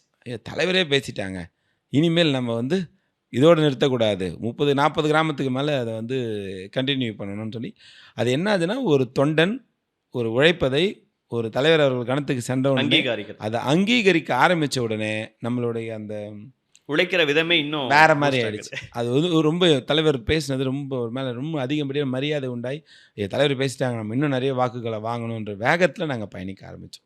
தொடர்ந்து அப்புறம் மாவட்ட இளைஞரணி அமைப்பாளராக வேற நீங்கள் செஞ்ச பணிகள் எப்படி இன்னும் இம்ப்ரெசிவாக, ஏன்னா கட்சிக்கு நெருக்கமாக, இப்போ நிறைய பேர் தெரியும், நிறைய தெரிஞ்ச விஷயம்தான், சிற்றரசு அவர்கள் மேலே ஒரு அதீத பிரியம் கட்சியின் தலைமைக்கு இருக்குது அப்படிங்கிறதையே நிறைய பேரால் உணர முடியும். ஏன்னா சேப்பாக்கம் திருவல்லிக்கணி தொகுதியோட மாவட்ட செயலாளர் நீங்கள் தான், சொன்ன மாதிரி அண்ணா அறிவாலயம் இருக்கக்கூடிய அந்த பகுதியினுடைய மாவட்ட செயலாளர் நீங்கள் தான். அப்படி இருக்கும்போது எப்படி அந்த உழைப்பு, அந்த மாவட்ட அமைப்பாளராக நீங்கள் செயல்பட்ட விதம் எப்படி தலைமைக்கு இம்ப்ரெசிவாக இருந்தது? அடுத்தடுத்த விஷயம் அடுத்தடுத்து எப்படின்னு கேட்டிங்கன்னா, எந்த ஆர்ப்பாட்டங்கள் போராட்டங்கள் ஒருங்கிணைச்சாலும் சரி, எப்போவும் தலைவர் வந்துடுவாங்க, இளைஞரணி செயலாளர் அதான் வந்துடுவாருன்ற ஒரு இதுலேயே பதற்றத்திலே அதை நல்லா பிரம்மாண்டமாக பண்ணணும். அந்த ஆர்ப்பாட்டம் தலைவர் கலந்துக்கிறாங்கனாக்கா இளைஞரணி சார்பில் எவ்வளோ நபர்கள் அதை அழைச்சி சொல்லி அந்த ஆர்ப்பாட்டத்தை நம்ம கண்டிக்கிற விதமாக இருக்கணும். அப்போல்லாம் பேரறிஞர் அண்ணா அவர்களுடைய பிறந்தநாள் இந்த கவிதை போட்டி, கட்டுரை போட்டிகள்லாம் நிறைய வைப்போம். அதை தலைவர் ரொம்ப சிவியராக பார்ப்பாங்க. ஒரு மாவட்டத்துலையும் எத்தனை மாணவ செல்வங்கள் கலந்துக்கிறாங்கன்னு. உங்களுக்கு தெரியும், எதிர்கட்சியாக இருக்கிறப்ப நிறைய அடக்குமுறைகள், மாணவ செல்வங்கள்லாம் யாரும் போகக்கூடாதுன்னு சொல்லிட்டு அந்த கால ஆட்சியில் ஆசிரியர்களை மிரட்டுவாங்க, தலைமை ஆசிரியர்களை மிரட்டுவாங்க. அதையும் தாண்டி நாங்கள் போய் பர்சனலாக உட்காந்து பேசி போட்டிகள் நடத்துவோம். போட்டிகள்லாம் ஏதோ சாதாரணமாக நடத்துகிற போட்டிகள் மாதிரி எங்களுக்கு நாங்கள் நடத்த மாட்டோம். அதெல்லாம் தான் தலைவருக்கு ரொம்ப பிடிக்கும். ஒரு மாணவ செல்வங்களை வேன் வச்சு அழைச்சிட்டு 2 நாள் போட்டிகள் நடத்துவோம். இன்றைக்கி காலையில் வந்தாலும் காலைல பிரேக்ஃபாஸ்ட் ஆரம்பித்து லஞ்ச் முடித்து ஈவினிங் ஸ்நாக்ஸ் கொடுத்து அனுப்பிச்சிருவோம். திருப்பி அடுத்த நாள் காலையிலையும் கிட்டத்தட்ட ஒரு 5-6 வேளை சாப்பாடு போட்டு ஒரு 2000 மாணவர்கள் குறைஞ்சபட்சம் கலந்துக்கிற மாதிரி அந்த போட்டியை ஒருங்கிணைச்சு அதை தலைவர் வந்து திடீர்னு விசிட் வருவாங்க. ஒரு ஒரு ஒரு தொண்டன் எந்த அளவுக்கு ஒரு கொடுத்த பொறுப்புக்கு வேலை செய்கிறான்றதுக்கு அதான் ஒரு இன்ஸ்பெக்ஷன் மாதிரி. அப்படி தலைவர் வரப்போலாம் அந்த க்ரௌடை பார்த்தோன்னே என்ன சொல்லுவாங்க, எவ்வளோ மாணவர்கள் எழுதுகிறாங்க, முதலாவது சொல்லுவாங்க எத்தனை மாணவர்கள் கட்டுரை எழுதுகிறாங்க, எத்தனை மாணவர்கள் பேச்சு போட்டியில் கலந்துறாங்க. தலைவர் வந்ததுக்கப்புறம் உட்காந்து ஒரு 3-4 மாணவர்கள் பேசுறதை கேட்டுட்டு தலைவர் பார்த்துட்டு போவாங்க. ஒரு வருடமும் நடக்கிறப்ப இந்த போட்டியிலையும் இதுலேயும் நாங்கள் ஒரு பெரிய காம்படிஷன் மாதிரி எந்த மாவட்டத்துக்கு தலைவர் போயிடுவார், நம்ம மாவட்டத்துக்கு வரணும், கிழக்கு மாவட்டத்துக்கு அங்கே போயிடக்கூடாது, வட சென்னைக்கு போயிடக்கூடாது. அதிகமாக சேலஞ்ச் கொடுத்த மாவட்ட அமைப்பாளர் யார் அப்போ? எங்களுக்குன்னா இது இப்போ இருக்கிற மாவட்ட செயலாளர் நாமக்கல் ராஜேஷ் நல்ல பெர்ஃபார்ம் பண்ணுவாப்புல. நாமக்கல் ராஜேஷ் நல்ல பெர்ஃபார்ம் பண்ணுவாப்புல. அதே போல் ஆரம்ப காலகட்டத்தில் பார்த்தீங்கன்னாக்கா நான் அவர் 2 பேர் இருப்போம், இன்னும் ஒரு 2 பேர் இருக்காங்க, 4 பேர். ஏன்னா இதெல்லாம் எங்கள் 2 பேருக்குள்ளே ஒரு தெரியும் யார் நல்லா பண்ணுவான்னு. தலைவர் நினைக்கிறது செஞ்சு முடிக்கிறதுல ஒரு போட்டி இருக்கும். அந்த மாதிரி இந்த போட்டிகள் எல்லாம் இதை வந்து சிறப்பாக நடத்திடணும் அப்படின்னு நினைப்பேன். தலைவர் வேலை சொல்லிட்டாங்கன்னா எதுக்கு இன்னும் ஏது கிராஸ்லாம் கொஸ்டினே யோசிக்க மாட்டேன், வேறு மைண்ட் தாட்டே போகாது. ஃபஸ்ட்டு அதை செஞ்சு முடிக்கணும், தலைவர்கிட்ட பேர் வாங்கணும். அப்படி அந்த பிணைப்பு எப்படி சார் வருது? நான் அது திமுக காரங்கள்ட்ட இயல்பாகவே இருக்கும். ஒரு மாவட்ட செயலாளராக இருக்கும்போது அடுத்தடுத்த நீங்கள் சொன்ன மாதிரி வந்து உழைத்து அடுத்தடுத்த இடங்களுக்கு போகும்போது அது அந்த மாதிரி நீங்கள் சொன்ன மாதிரி சொல்லிட்டா செஞ்சிடற ஒருத்தரை தான் எப்பவுமே விரும்புவாங்க. அந்த பிணைப்பு எப்படி உங்களுக்கு வந்தது? சார் அது பிணைப்பு நான் என்ன போது சொல்லுவேன் சார், பேசிக்காக எனக்கு ரொம்ப பிளட்டில் இருக்கிற மாதிரியே நான் நிறைய ஃபீல் பண்ணுறேன் சார். உண்மை அதுதான், திமுக ரத்தம் உண்மை அதுதான். ஏன்னா அது வந்து என்னால் மாற்றுக்கிறதே சொல்ல முடியாது. சில நேரம்னா நானே இப்போ கூட தலைவர் ஏதாவது நேத்திக்கு தலைவர் பேசின ஒரு இன்சிடென்ட் சொல்கிறேன் கேளுங்க. நான் இது வந்து செய்திக்காக தான் சொல்கிறேன், மைண்டில் வச்சுக்கோங்க. நேத்திக்கு தலைவர் வந்து கூட்டத்தில் பேசுகிறாங்க. ஒரே லைன் தான் சொன்னார், நான் 70 வயசை தாண்டி இந்த வயசில் என்னுடைய வயதுக்கு மீறி நான் உழைக்கிறேன்னு சொன்ன உடனே இதை தலைவர் மீட்டிங்கை முடித்தவொடனே எனக்கு மீட்டிங், அந்த மீட்டிங்கில் நான் அந்த கருத்தை அப்படியே எங்கள் வட்டச்செயலாளருக்கு பதிவு வைக்கிறப்ப என் அறியாமலே நான் கண் கலங்குறேன். இது எதால் என்ன காரணம், நான் எனக்குள்ளே நான் உணர்ந்தது என்னென்னு கேட்டேன்னா, எனக்கு திமுகவை அவ்வளோ பிடிக்கும். என்னென்னா நம்ம சின்ன வயசில் உங்களுக்கு என்ன ஃபீட் பண்ணுறீங்களோ அதான் உங்கள் மைண்டில் இருக்கும். எனக்கு ஃபீட் பண்ணது அது மாதிரி. நான் இன்னமும் அந்த கொள்கை ரீதியாக நிறைய சண்டை போடுவேன். என்னென்னா எனக்கு அது மாதிரி ஃபீட் பண்ணிட்டாங்க சார். திமுககாரன் உடம்புல ஒரு தடவை திமுக ரத்தம் ஏறிச்சுன்னா மாறாது சார். நான் அதில் வந்து ரொம்ப கிளியர். ஓகே, மாவட்ட அமைப்பாளராக இளைஞரணி அமைப்பாளர் வந்து அடுத்த கட்டமாக கட்சியில் உங்களுக்கு மாவட்ட அமைப்பாளராக நம்ம கட்சியில் அப்படியே பயணிச்சிருந்தப்போ திருப்பி செயல் தலைவராக வராங்க. செயல் தலைவராக ஆனவுடனே அண்ணன் உதயநிதி ஸ்டாலின் அவர்கள் இளைஞரணி செயலாளராக உள்ளே வராங்க. இளைஞரணி செயலாளராக உள்ளே வந்தவுடனே அண்ணனோடய சேர்ந்து நம்ம பயணிக்கிறோம். அதுலேயும் அதே தான் பர்ஃபார்மன்ஸ். இந்த இயக்கம் எங்களுக்கெல்லாம் வந்து நான் இப்போவும் சொல்கிறேன், 2012 அந்த பிக்சர் கூட என்கிட்ட 2012 முதலாக நான் மாவட்ட அமைப்பாளராக பொறுப்பேற்ற உடனே எனக்கு என் தலைவர் சொல்லி கொடுத்த ஒரு டைலாக் என் மைண்டில் ஓடிக்கிட்டே இருக்கும்.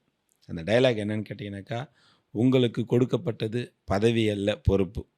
இன்னைய வரைக்கும் நான் அதை என் மைண்டில் வச்சுக்கிட்டே இருக்கேன். ஒன்று. 2வது என்னென்னு கேட்டிங்கனாக்கா, இந்த இயக்கத்தில் உழைச்சிக்கிட்டே இருக்கணும். உழைப்பில் எப்போதுமே சோட போகவே கூடாதுன்றது ஒரு பாலிசி. நான் அதை தான் இப்போவும் என்ன தான் உடம்பு முடியல எதுனா தான் சூழ்நிலைகள் வந்தாலும் சரி, அந்த உழைக்கிறத நான் காம்ப்ரமைஸ் ஆகவே மாட்டேன் சார். ஒருத்தர் ஒரு விஷயத்தை எப்படி எந்த அளவுக்கு நேசிக்கிறாங்கன்றதை பொறுத்து தான் அவுட்புட் வரும். நான் என் தொழிலையும் என் பிஸ்னஸ் நான் நிறைய நேசித்ததால தான் நான் இன்றைக்கி பிஸ்னஸில் ஒரு சக்ஸஸ்ஃபுல் மேனாக இருக்கேன், நல்ல பிஸ்னஸ் மேனாக இருக்கேன். அதை விட ஒரு படி மேலே நான் பாலிடிக்ஸை நேசிக்கிறதால என்னால் அதிகமாக உழைக்கணும்னு தோணுது. ஓகே, என்னை சுற்றி இருக்கிறவங்க என் கூட ஒர்க் பண்ணுறவங்களுக்கு என்ன டிஃபிகல்ட்டிஸ்ன்னு கேட்டால் நான் காம்ப்ரமைஸ் ஆக மாட்டேன். எனக்கு சரியான அவுட்புட் வர வரைக்கும் பாலிடிக்ஸில் நான் காம்ப்ரமைஸ் ஆக மாட்டேன். ஓகே, ஏன்னா இது இருந்தால் நல்லாயிருக்கும், ஏதோ நாம் கேவாஸ் பண்ணணும், இது வந்து எது பேரளவில் இருக்கணும் அப்படின்னு எதையும் யோசிக்க மாட்டேன். ஒரு நிகழ்ச்சினா இது இப்படி தான் இருக்கணும், ஒன்றுலையும் பெஸ்ட்டை கொடுக்கணும். எஸ், அதுக்கு என் மன திருப்தி இருக்கணும். நான் நிகழ்ச்சி முடிச்சுட்டு நான் வீட்டுக்கு வரப்போ எனக்குள்ளேயே ஒரு ஃபீல் வரணும், நல்லா இருந்தது இல்லை அப்படின்னு. ஏன்னா இல்லை, நிகழ்ச்சி பண்ணும்போது பெஸ்ட்டாக கொடுக்கணும், தொடர்ந்து பண்ணிகிட்டே இருக்கும்போது அது எப்படி? அதுக்கு என்ன காரணம்னா அது வடிவமைக்கிற விதம் ஒன்று. 2வது அதுக்காக நம்ம ஸ்பெண்ட் பண்ணுற டைம். 3வது அந்த ஆர்வத்தை நம்ம எப்படி கொடுக்கணும்னா க்ரியேட்டிவிட்டியாக கொடுக்கறத தாண்டி இது எதை மாதிரி மக்களுக்கு போய் ரீச் ஆகும், இதை மாதிரி பண்ணால் இது மக்களுக்கு ரீச் ஆகுமா அப்படின்றதுல ஒன்று பார்த்து பண்ணணும். 2 விஷயம் யோசிக்கணும் சார். ஒன்று மக்களுக்கு பயனுள்ளதாக இருக்கணும்னு நினைப்போம். 2வது எங்களோட லீடர்ஸ்க்கு அது பிடிச்சிருக்கா அப்படின்றது நாங்கள் யோசிப்போம். ஏன்னா எங்கள் லீடருங்க எல்லாமே என்ன சொல்லுவாங்கன்னு கேட்டால், நீ என்ன இம்ப்ரெஸ் பண்ணாத, பப்ளிக்கை போய் இம்ப்ரெஸ் பண்ணு. இதெல்லாம் எங்கள் தலைவர் சொல்லி கொடுத்தது. நான் பப்ளிக்கு தேவையான திட்டங்கள் என்னவோ அதை போய் கரெக்டாக ரீச் அவுட் பண்ணுறதுக்கு என்ன வழின்றதை எதிர்க்கட்சியே எங்களுக்கு கற்றுக் கொடுத்துட்டாங்க. அதனால தான் ஆளுங்கட்சி வரப்போ கூட என்ன சொல்லுவோம்னாக்கா பப்ளிக்கு வேல்யூ கொடுப்போம். அண்ணா சொன்ன மாதிரி தானே, மக்களிடம் செல், அவ்வளோதான். மக்களிடம் செல், மக்களிடம் பேசி, மக்களிடம் பழகு, அவ்வளோதான். மக்கள் என்ன சொல்கிறானோ அதுதான் உனக்கு வேத வாக்கு, நீ அதை ஃபாலோ பண்ணுன்றார். அதுக்கு தான் பொது வாழ்க்கையில் வந்தாலும் கூட நமக்கான நேரத்தை விட பொதுமக்களுக்கு செலவிடுகின்ற நேரம் அதிகமாக இருக்கணும். ஓகே. உதயநிதி ஸ்டாலின் அவர்கள் இளைஞர் அணி செயலாளராக மாறுறாங்க. நீங்கள் ஸ்டாலின் அவர்களோடையும் இளைஞர் அணி செயலாளராக இருக்கும்போது ஒர்க் பண்ணியிருக்கீங்க. அப்புறம் என்ன வித்தியாசம்? ஏன்னா இப்பயும் வந்து உதயநிதி அவர்கள் ஏதாவது ஒரு விஷயம்னா அவர் நிற்கிற தொகுதியோட மாவட்ட செயலாளர் நீங்கள் தான் நிறைய பேசுறதுக்கான வாய்ப்புகள்லாம் இருக்கும். அப்படி இருக்கும்போது என்ன டிஃபரன்ஸ் உணர்றீங்க, என்ன ஒற்றுமை உணர்றீங்க? எங்கள் தலைவர்கிட்ட வந்து உங்கள் தலைவர் இப்போ பெரிய தலைவர், அவர் தான், எப்பவும் அவர் தான் தலைவர். தலைவர்கிட்ட வந்து பார்த்தீங்கன்னாக்கா எங்களால் வந்து தலைவர் என்ன நினைக்கிறாருன்றதை உணர முடியும். எங்கள் அண்ணன் உதயநிதி ஸ்டாலின் கிட்ட அவர் என்ன நினைக்கிறாருன்றதை யாராலையுமே ப்ரிடிக்ட் பண்ண முடியாது. ஓ, யாராலையுமே ப்ரிடிக்ட் பண்ண முடியாது. அவர் எப்படி ஒர்க் பண்ணுறது, என்ன நினைக்கிறாருங்கிறது? அப்படின்னு கேட்டீங்கன்னா நம்ம விஷயத்தை பொறுத்த நாங்கள் தலைவர்கிட்டையும் சரி, நான் இவர்கிட்டையும் சரி, நான் ஒரு பாலிசி மேக்கிங் மாதிரி பண்ணிக்கிட்டேன். என்னென்னு கேட்டினா, எனக்கு அவர் லீடர், ரெண்டாவது இவர், அப்படிங்கிறப்போ அடுத்த கட்ட தலைவர் இவர் தான்றப்போ ஒரு விஷயம் நம்ம பாலிடிக்ஸில் ரொம்ப தெளிவாக பார்த்துக்கொள்ள வேண்டிய விஷயம். நான் கற்றுக்கிட்டது என்னன்னு கேட்டிங்கனாக்கா, எதாக இருந்தாலும் உண்மையை சொல்லிடணும். உண்மையோடு பயணித்தால் மட்டும்தான் இந்த இயக்கத்தில் எல்லாருக்கும் இடம். நம்ம நினைக்கலாம் நம்ம ஏதோ இன்றைக்கி தப்பு பண்ணிட்டோம், இல்லை ஏதாவது வந்து பொய் சொல்லிட்டோம் அப்படின்னா கண்டிப்பாக அந்த இடம் நம்மளுக்கு நிரந்தரம் இருக்காது. அதுவும் திமுக பொறுத்த மட்டும் நிறைய பேர், எத்தனையோ தலைவர்கள் இருந்திருக்காங்க, எத்தனையோ தலைவர் காணாமலும் போயிருக்காங்க. நீங்களும் எத்தனையோ பேரோட பேட்டி எடுத்திருப்பீங்க. This is the fact, this is the reality. நான் அதால் என்ன பண்ணுவேனாக்கா, தப்பு இருந்தாலும் தப்பு நடந்து நானும் சொல்லிவிடுவேன். என் தலைவர்கிட்ட எப்படின்னா அதே போல் தான், தப்புனா தப்புன்னு சொல்லிவிடுவேன். அவர் ஏதாவது கோவப்பட்டு ஏதாவது கடிஞ்சிக்கிட்டாலும் நான் பெருசாக எடுத்துக்க மாட்டேன். ஓகே.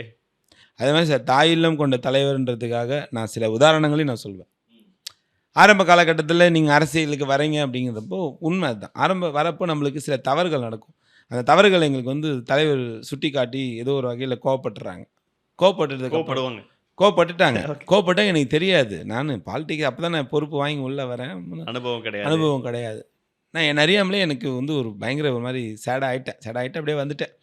தலைவர் அதுக்குள்ளே ஃபோனை போட்டு இது மாதிரி பசங்க வந்தானுங்க, பசங்களை கொஞ்சம் கடிஞ்சிக்கிட்டேன், என்னென்னு பாருங்கள் அப்படின்னு சொல்லி அண்ணன் நண்பன் கலை அவர்கிட்ட சொல்கிறார். அண்ணன் கலை அண்ணன் லைனுக்கு வந்துட்டு அப்படி சொன்னார். என்ன சொன்னேன், அண்ணா தலைவருக்கு எல்லாமே இருக்குது, இல்லைடா நீ இப்படி, அதுதான் தலைவர்.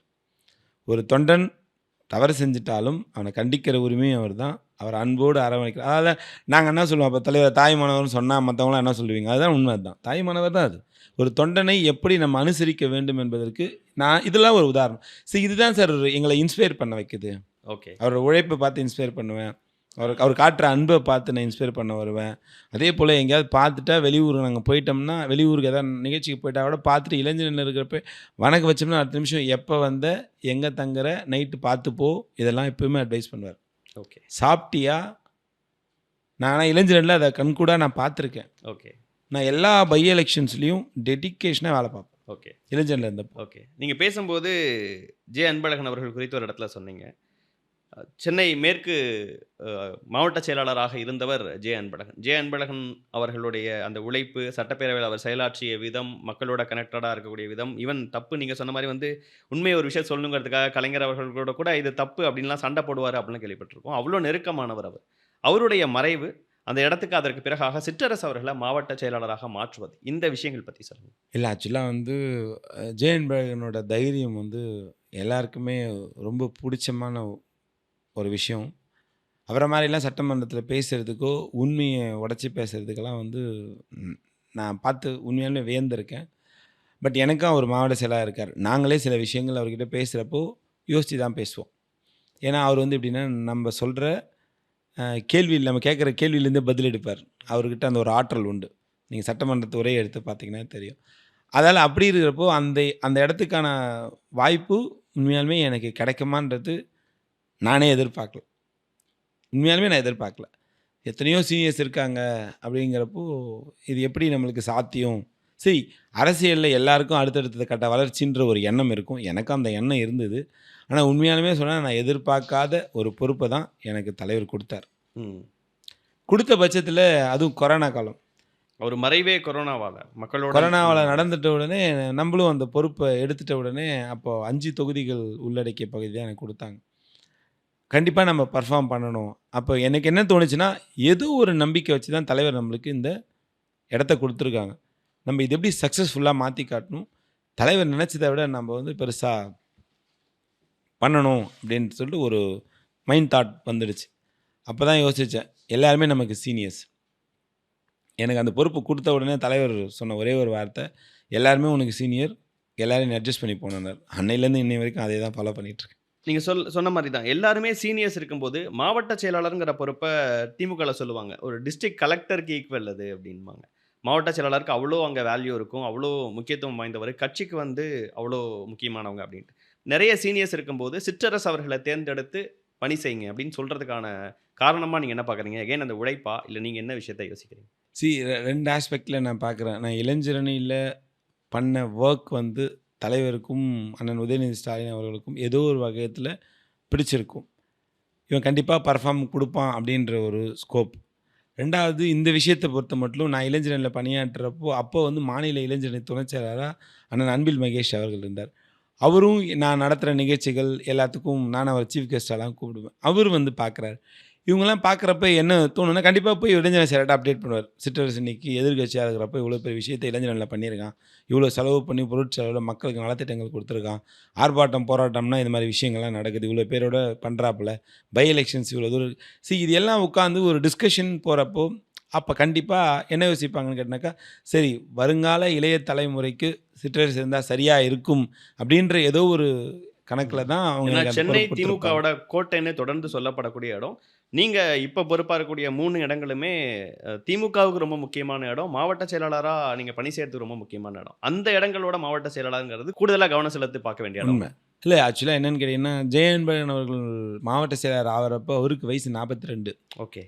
சரி 42 வயசுல அவர் குடுத்தப்புறம் அவர் பெர்ஃபார்மன்ஸ் எந்த அளவுக்கு இருந்துன்னு உங்களுக்கு தெரியும். எனக்கும் அப்போ கரெக்ட்டா நானும் மாவட்ட செயலாளர் அப்போ எனக்கும் அதே 42. ஓகே. அப்ப நான் என்ன யோசிச்சு பார்த்தேன்னா, அவர் 42 வயசுல அவர் வந்து இன்னைக்கு இவ்வளோ பெரிய இடத்த தக்க வச்சிருக்காருனாக்கா, அவரோட உழைப்பு தான் காரணம். அப்போ இந்த சென்னைய பொறுத்த மட்டும் உண்மைதான். ஒரு பகுதி செயலாளர்கள் இருக்கிற நிர்வாகிகள் எல்லாமே நேரடியாக தலைவருக்கு தெரிஞ்சவங்க. தலைவரோட பழகியவர்கள். நேரடி தொடர்புல இருக்கிறவங்க.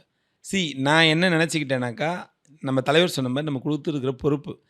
நான் எப்படி யோசிக்கிறேனாக்கா, ஒரே ஒரு விஷயம் தான். விட்டுக் கொடுத்தார் கெட்டுப் போவதில்லை. நம்ம இறங்கி நின்னு அரசியல் பண்ணுவோம். பார்ப்போம். அவங்க என்ன சொல்கிறாங்களோ பகுதி செயலாளர்கள் அதோட கைடன்ஸை வச்சு நம்ம அரசியல் பண்ணிக்கிட்டே போனோம்னாக்கா, ஒரு காலகட்டத்தில் கண்டிப்பாக இதெல்லாம் சரியாயிடுன்ற ஒரு நம்பிக்கை வந்தது. அப்புறம் மாவட்ட பொறுப்பாளராக இருந்து திருப்பி மாவட்ட செயலாளர் தேர்தல் வருது. திருப்பி மாவட்ட செயலாளர்ன்ற ஒரு வாய்ப்பை திரும்ப தலைவர் நமக்கு கொடுத்தார். கொடுத்த உடனே இப்போ என்ன ஆகுதுனாக்கா, எல்லாருக்கும் இணையாக நம்மளும் செயல்பட வேண்டும். சென்னையில் நம்ம ஹாட் பிளேஸில் இருக்கோம். அதுவும் தலைமை இருக்கிற இடத்துல இருக்கிறன்றப்போ, இங்கே உண்மையாக சொல்ல போனீங்கன்னாக்கா 24/7 365 டேஸ் எப்பவும் நாங்கள் அலர்ட்டில் இருந்துக்கிட்டே இருக்கணும். இந்த மாவட்டம் அலர்ட் மோட்லயே இருக்கணும். அலர்ட் மோட்லேயே இருக்கணும் எனி டைம். ஓகே. மாவட்ட செயலாளரா அவங்க பணிகள் குறித்து கொஞ்சம் சொல்ல முடியுமா? மாவட்ட செயலாளரா நான் இத்தனை ஆண்டுகள்ல இந்தந்த வேலைகள கட்சிக்காக செஞ்சிருக்கேன் அப்படின்னு. இத்தனை இதுக்கு முன்னாடி எப்படின்னு கேட்டிங்கனாக்கா, நான் மாவட்ட செயலாளராக உள்ளே வந்ததுக்கப்புறம் நிறைய இளைஞர்களை ஒருங்கிணைச்சு நம்ம உள்ளே கொண்டு வந்திருக்கோம். என்ன காரணம் என்று சொன்னால், இது எல்லாமே ஏஜ் ஃபேக்டர் ரொம்ப ரொம்ப முக்கியம். என்கிட்ட நான் வந்து ஒரு 70, 75ல் இருந்தேனாக்கா, என்கிட்ட இளைஞர்கள் வந்து என்ன உறவு முறையில் பேச முடியும்? இன்றைக்கி வர இளைஞர்கள் எல்லாம் என்கிட்ட பேசுறது அண்ணான்ற உறவு முறையில் பேசுகிறான். நான் ஈஸியாக ஒரு 30, 32, 35, 28 அந்த பசங்களை நான் ஈஸியாக ஹேண்டில் பண்ணிவிடுவேன். ஏன் ஹேண்டில் பண்ணுவேன்னா, அவனோட மைண்ட் செட் என்னன்றது நம்மளால் ரீட் பண்ண முடியும். இயக்கத்தில் என்னென்னு கேட்டிங்கன்னா, ஒரு காலகட்டத்துக்கு தகுந்த பிறகு இந்த ஏஜ் குரூப் வந்து கரெக்டாக அது மெர்ஜ் ஆகணும். அது மெர்ஜ் ஆகிறதுக்கு எனக்கு வந்ததுக்கப்புறம் நான் என்ன பிளான் பண்ணேனாக்கா, நம்ம முதல்ல நிறைய இளைஞர்களை உள்ளே கொண்டு வரணும். நிறைய புதியவர்களுக்கு வாய்ப்பு கொடுக்கணும்னு கிட்டத்தட்ட இன்றைக்கி 3 தொகுதியிலையும் சேர்த்து கிட்டத்தட்ட ஒரு 300, 400 பேர் புதியவர்களுக்கு பொறுப்புகளை நாங்கள் போட்டிருக்கோம். ஓகே.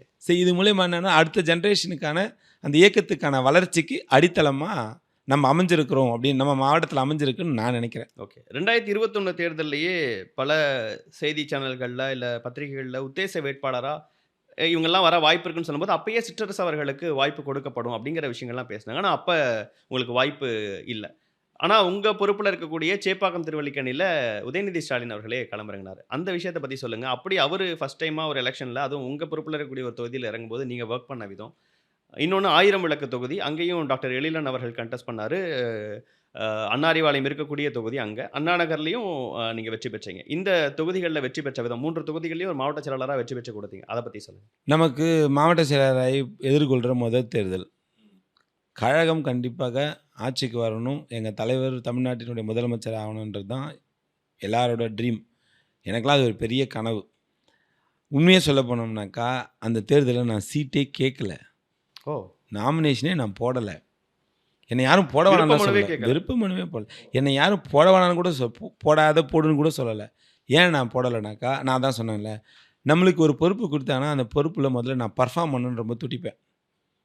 தலைவர் நேர்காணலுக்கு உள்ளே போகிறப்ப மாவட்ட செயலாளராக உட்கார வச்சு பேசுவாங்க. நீங்கள் என்ன வேணால் நினச்சிங்க, சென்னையில் இருக்கிற 3 சட்டமன்ற தொகுதிக்கும் வேட்பாளர் யாருன்னு கேட்டாங்க. நான் லிஸ்ட்டே கொடுக்காம வந்தேன். என்னன்னா யாரை போடலாம்னு டிஸ்கஸ் பண்ணும்போது ஆமாம், அப்போல்லாம் உண்டு. 21லேயும் உண்டு. இப்பவும் கேட்டாங்க. இப்போவும் நாங்கள் கொடுத்தோம். அப்போ என்கிட்ட நேரடியாகவும் கேட்டார். என்னென்னு கேட்டோன்னே, தொகுதிக்கு யார் வேட்பாளர் பரிந்துரைக்கிறீங்க? நம்ம பரிந்துரைப்போம், தலைவர் என்ன முடிவு பண்ணாங்களா தான். நாங்கள் அது மாதிரி பரிந்துரைக்கிறப்ப நான் சொன்னேன், தலைவரை நீங்கள் 3 தொகுதியிலையும் நீங்கள் யாரை வேட்பாளராக போட்டாலும் நான் ஜெயிக்க வச்சு உங்கள் கையில் தரேன் அப்படின்னு சொல்லிட்டு வந்துட்டே இருக்கு. அப்போ கூட நான் 1000 விளக்கில் நிற்கிறேன், எனக்கு இங்கே சீட்டு அந்த கொடுங்க எண்ணம் இருக்கும்ல.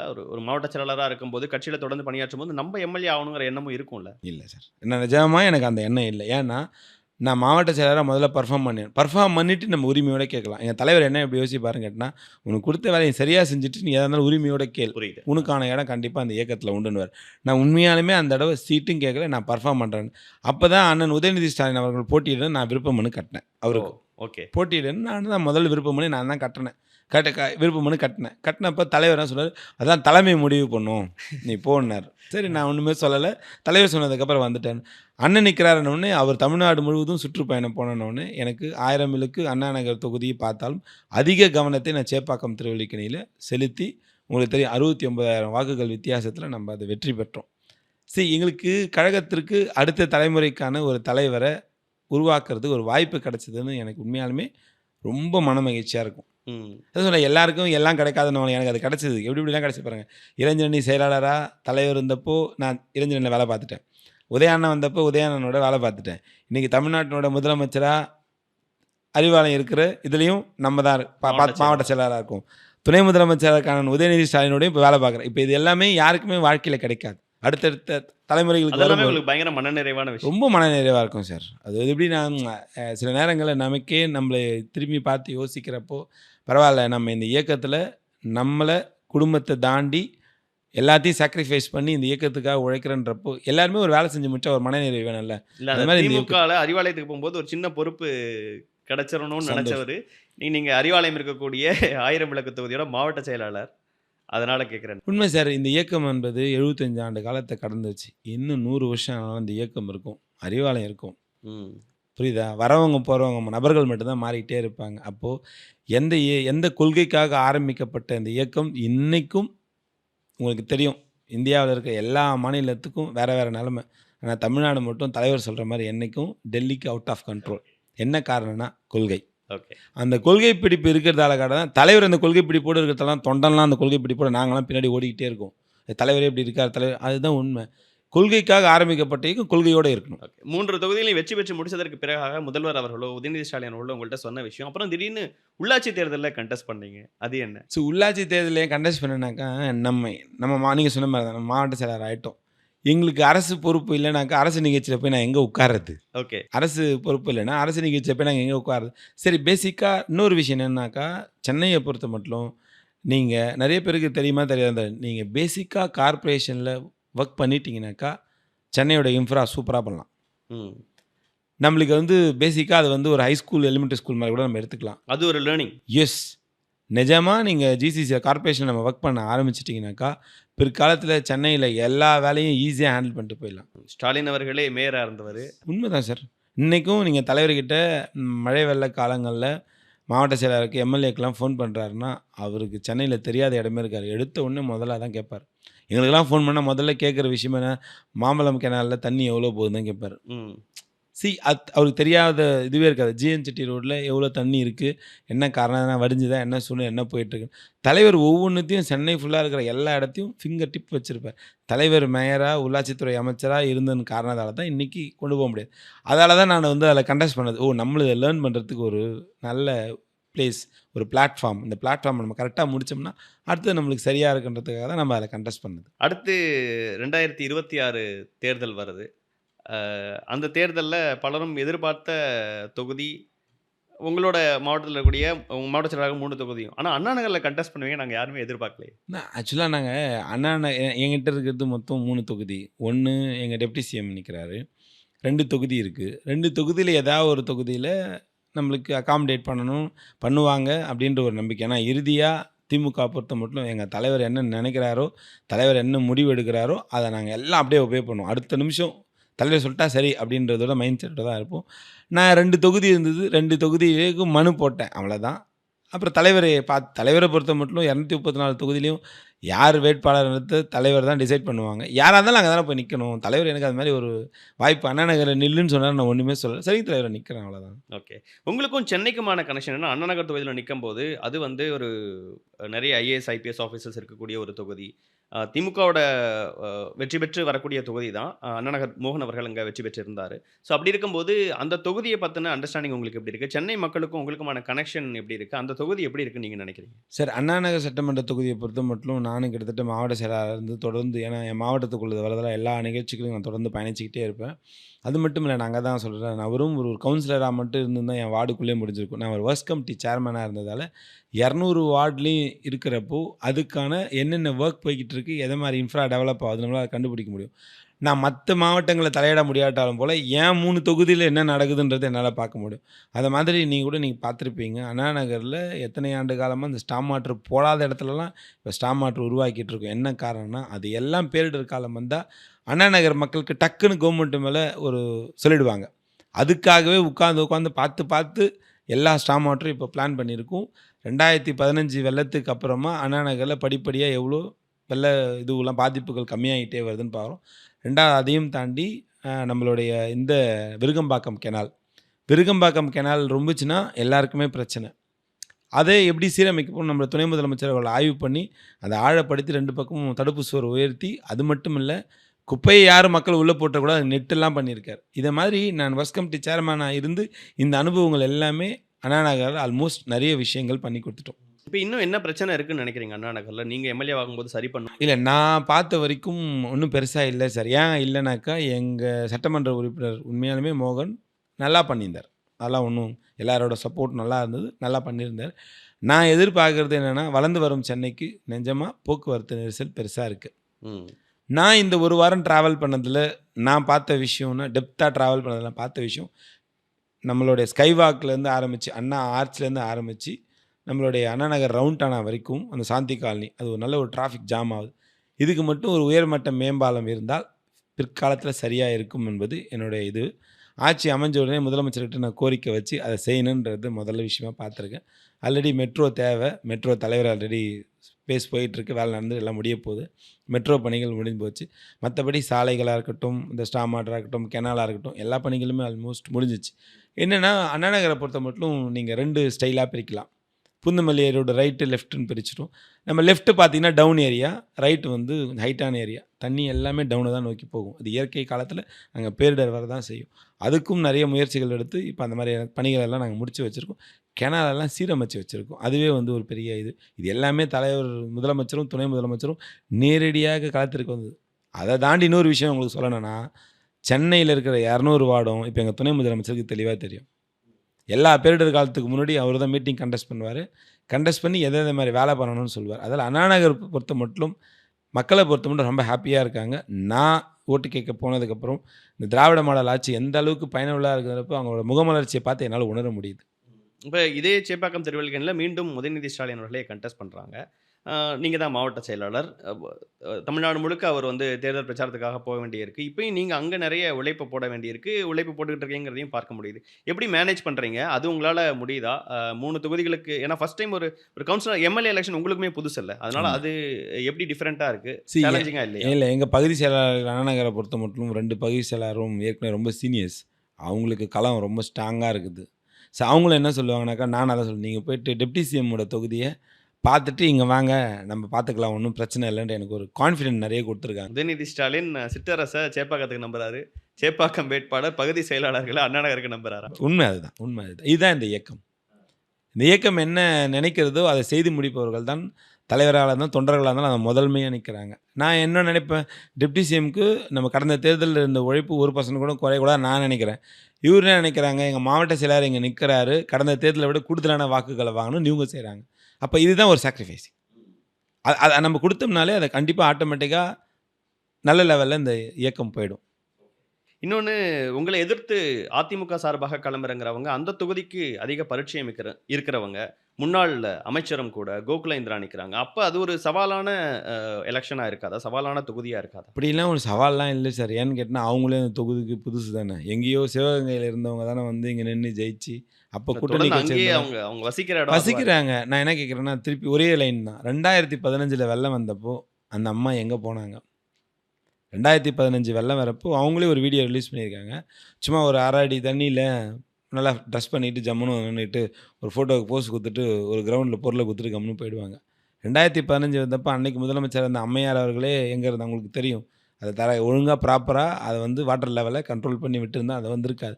ஆனால் நீங்கள் நம்ப மாட்டீங்க, நான் அன்றைக்கி கூட பார்த்தேன்.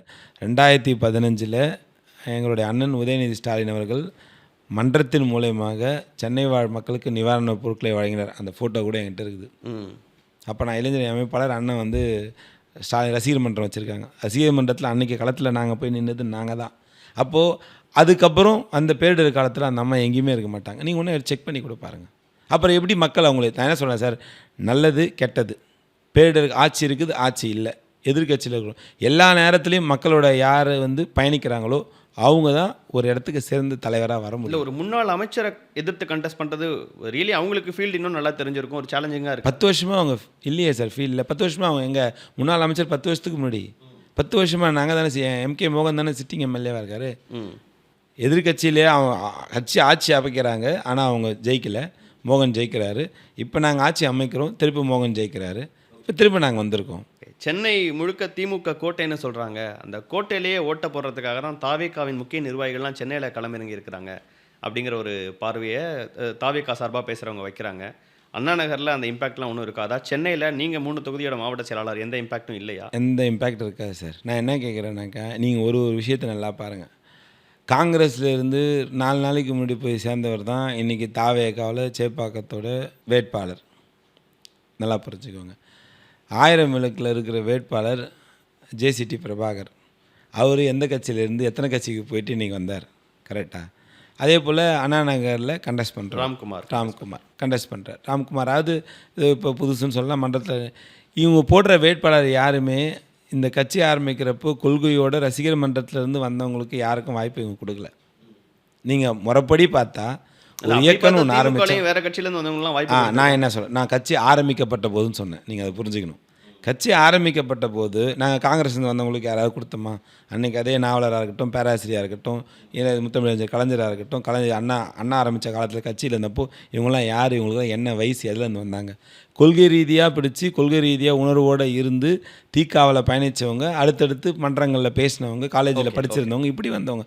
நீங்கள் என்ன பண்ணணும், முறையாக ஒரு கட்சி ஆரம்பிச்சிக்கிறீங்கனாக்கா யாரெல்லாம் மன்றத்தில் உழைச்சானோ அவன்லாருக்கு பொது சேவைகள் செஞ்சவன்லாம் தேடி கண்டுபிடிச்சி அவனை நீங்கள் வாழ்க்கையில் உயர்த்தணுமே தவிர, நான் சொன்ன 3 சீட்டுக்கு இங்கே 2 சீட்டு உதாரணமாகி போச்சு.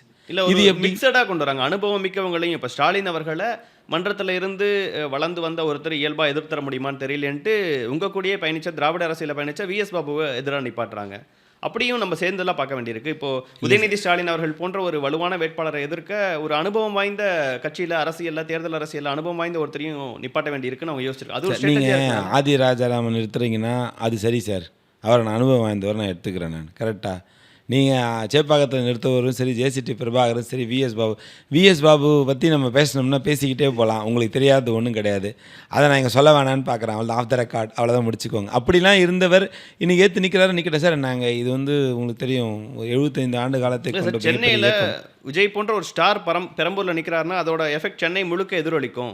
சென்னை முழுக்க எதிரொலிக்கும். நான் அவங்கள சொல்லிக்கலாமே தவிர நாங்கள் அது ஒரு நிஜமாக ஒரு பொருட்டாகவே நாங்கள் எடுத்துக்கல. ஏன் எடுத்துக்கலனாக்கா, எங்களுக்கு மக்கள் வந்து மிகப்பெரிய ஒரு வாய்ப்பு கொடுத்தாங்க அந்த 5 வருஷம். இந்த 5 வருஷத்தில் கொடுத்த performance believe you are not எனக்கு தெரியல. நீங்கள் யோசிச்சு பாருங்கள், எத்தனையோ வகையில் இந்த சென்னை இன்ஃப்ராஸ்ட்ரக்சர் டெவலப் ஆகிருந்தாலும் கூட industry wise I am a businessman. எனக்கு தெரியும். ஏன்னா நான் வந்து எல்லா கம்பெனிகளோடையும் நான் வந்து தொடர்பில் இருக்கிறவன். இன்றைக்கி எக்ஸ்போர்ட்டாக இருக்கட்டும், இம்போர்ட்ஸாக இருக்கட்டும், மேனுஃபேக்சரிங்காக இருக்கட்டும், ஃபேக்ட்ரிஸாக இருக்கட்டும், இது எல்லா செக்மெண்ட்லேயுமே இன்றைக்கி compared to other state Chennai is the best state. வேர்ல்டில் இருக்கிறவங்க எல்லோரும் ஒரு கம்ஃபர்டபிலிட்டி கொடுத்த இடமே வந்து இன்றைக்கி சென்னை தான், தமிழ்நாடு தான் கொடுத்துட்ருக்கு. சரி, இப்படிப்பட்ட ஒரு சூழ்நிலை உருவாக்குறப்போ மக்கள் என்ன யோசிக்கிறாங்க, அந்த 5 வருஷத்தில் இந்த டிஎம்கே கவர்மெண்ட் என்ன பண்ணுச்சு? சார் ஆன்டி இன்கம்பன்சின்னு ஒன்று பார்ப்பீங்கல்ல, அது மாதிரி ஒன்றுமே இல்லையே திமுகவுக்கு மேலே. அப்போ ஏன் நாங்கள் விஜய் மாதிரி ஆட்களை பார்த்து நாங்கள் ஏன் யோசிக்க வேண்டிய விஷயம் என்ன இருக்குது? அதற்கு பயந்து தான், அதற்கு அச்சப்பட்டு தான் வேட்பாளர்களை ஆதவர்ஜுனா அவர்களுக்கு எதிராக நிற்க போகிறேன்னு சொன்னவர் கொஞ்ச நாளைக்கு முன்னாடி வரைக்கும் அண்ணா நகரில் அவர் தான் வேட்பாளர்னு பல பேரும் பேசிகிட்டு இருந்தாங்க. அண்ணா நகர் கார்த்திக் அவர்கள் வந்து ஆதவர்ஜுனா எதிர்கொள்வதற்காகவே அனுப்பப்பட்டார் அப்படின்னு ஒரு விஷயம் இல்லை இல்லை சார். நான் என்ன கேட்குறேன்னா, ஒரே விஷயம் தான் கேட்குறேன். இருக்கிறது ஒரு வீடு தான் இருக்குது. ஒரு வீட்டில் ஒரு ஃபேமிலி தான் அக்காமடேட் பண்ண முடியும். 2 ஃபேமிலி எப்படி அக்காமடேட் பண்ண முடியாது. கரெக்டாக? அப்போது ஒரு தொகுதி இருக்குன்றப்போ அவரையும் ஆனால் அக்காமடேட் பண்ணணும். நம்ம என்ன சொல்லலாம், இல்லை பக்கத்து வீட்டில் நீங்கள் தங்கிக்கோங்க அப்படின்னு நம்ம சொல்லலாம், பக்கத்து வீட்டில் நீங்கள் வாங்கிக்கோங்க, ஏதாவது ஒன்று சொல்லலாம். அப்படி பார்க்குற பட்சத்தில் இருந்தது மாவட்ட செயலாளர் இருக்கிறப்ப என்ன அக்காமடேட் பண்ண வேண்டிய ஒரு சூழ்நிலை. தலைவர் ஏதோ ஒன்று முடிவு பண்ணுறாங்க, சரி கட்சிக்காக உழைச்சிருக்கான், அவனுக்கு ஒரு வாய்ப்பு கொடுக்கணும்னு முடிவு பண்ணுறாங்க. அப்போது 1000 விழுக்கு அண்ணா நகர்ன்றப்போ சரி அண்ணா நகரில் வாய்ப்பு கொடுக்கலாம். பக்கத்து தொகுதி தான் அதுவும் திமுக நின்று வென்ற தொகுதி தான், வரலாற்று சிறப்பு மிக்க ஒரு தொகுதி. ஸ்பெஷல் அட்டென்ஷன்லாம் இல்லை, ஸ்பெஷல் அட்டென்ஷன்லாம் எதுவுமே கிடையாது. ஆதவர்ஜுனாக்காகலாம் இல்லை சார். நாங்களாம் ஒரு ஆளாகவே யோசிக்கல சார். அரசியலில் ஒருத்தர் ஒரு பொறுப்புக்கு வந்தால் முதல்ல நாவடக்கம் வேணும். கரெக்டாக? அவர் 2-3 நாளாக அவர் பேசுகிற ஸ்பீச்செலாம் நீங்களும் பார்த்துட்டு தான் இருக்கீங்க, நாங்களும் பார்த்துட்டு தான் இருக்கோம். நாங்கள் எதையும் விமர்சிக்க விரும்பலை, நாங்கள் அதை பற்றி பேச விரும்பலை. அப்படி இருக்கிறப்போ நாங்கள் ஒரு வேட்பாளர் நாங்கள் இப்பவும் சொல்கிறேன், இப்பவும் சொல்கிறேன் சார், அதிமுக சென்னையில் தாவேக்காவை பார்க்க சார், அதிமுகவும் நாங்கள் தான் சார் போட்டியாகவே பார்க்குறோம். அதிமுக தான் நாங்கள் போட்டியாக பார்க்குறோமே தவிர நாங்கள் போட்டியாகவே பார்க்கல. இல்லை, மாவட்ட செயலாளர் இருக்கனால அரசியல் சார்ந்த ஒரே ஒரு கேள்வி மட்டும். சேப்பாக்கம் திருவல்லிக்கணியில் நிற்கக்கூடிய உதயநிதி ஸ்டாலின் தைரியம் இருந்தால் வந்து வில்லிவாக்கத்தில் நிற்க வேண்டியதானே அப்படின்னு ஆதவர்ஜுனா அவர்கள் கேட்க. 234 தொகுதியில் எங்கே ஒன்றாலும் எங்கள் அண்ணன் உதயநிதி ஸ்டாலின் நின்னார்னா எவ்வளோ வாக்குகள் வித்தியாசத்தில் வெற்றி பெறுவார்ன்றது எல்லாருக்கும் தெரியும் சார். என்னென்ன ஒரே விஷயம் என்னென்னு கேட்டீங்கன்னா சார், திமுகவுக்கு பிராண்டே உழைப்பு தான் சார்.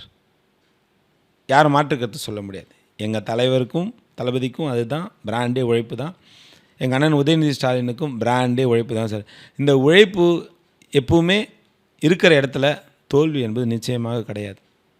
ஓகே, முடிஞ்சு போச்சு. 234 தொகுதி எந்த தொகுதி நின்னா அவர் உழைப்பு இருக்குது. பர்ஃபார்மன்ஸ் இல்லைன்னா மக்கள் ஏற்றுக்க மாட்டாங்களே சார். ஒரு காலத்தில் மக்கள் எப்படி நீங்கள் உங்களுக்கு தெரியும். இன்றைக்கி மக்கள் பிரதிநிதியாக வந்தவர் என்ன பர்ஃபார்மன்ஸ் பண்ணுறாருன்றத உலகமே உற்று நோக்குது. அந்த காலத்தில் சோஷியல் மீடியாலாம் கிடையாது, இன்றைக்கி எல்லாமே சோஷியல் மீடியா இருக்குது. அந்த பர்ஃபார்மன்ஸை கொடுக்குறப்ப நாங்கள் ஏன் சார் எதை பற்றி யோசிக்கணும்? மே 4ஆம் தேதி தெரிஞ்சிடும் உண்மையாலுமே திமுக தான் சென்னையின் கோட்டையாக இருக்கா, இல்லை வந்து வேறு யாராவது அவங்க நினைக்கிற மாதிரி நடக்குதா அப்படிங்கிறத பொறுத்து வந்து பார்க்கணும்.